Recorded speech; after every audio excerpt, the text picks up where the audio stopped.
Се надевам и очекувам дека во јуни ќе добиете позитивна оценка и датум за отпочнување на преговори. Вака им кажал евроамбасадорот Самуел Жбогар на струмичките средношколци на средбата во училиштето Јане Сандански во рамките на кампањата Европската унија за тебе, на која учениците се интересирале кога државата ќе се најде во европското семејство. Се разговарало и за придобивките од евентуалното членство, но и недостатоците ако Република Северна Македонија не биде дел од Европската унија. И денес бев во посета на ова училиште, кое што е единственото училиште од земјата, кое што ќе има своји представници следната недела во Брисел, каде што ќе се дискутираат различни аспекти од Европа за тоа каква е еднината на Европа, како Македонија би се интегрирала во неа и исто така како може Унијата да се направи да биде подемократска.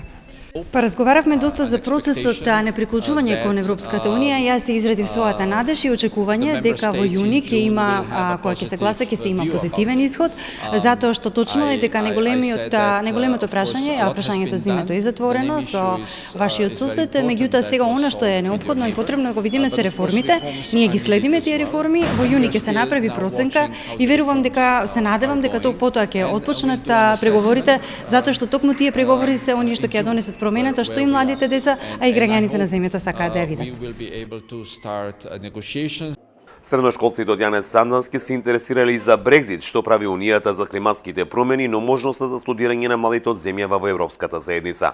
По средбата со учениците, Жбогар се сретна со градоначалникот на Струмица Костјановски и заеднички ги следија тримерските одбележувања, а ја посети градинката Детска радост која се реконструираше со средства од Европската унија со цел подобрување на животната средина.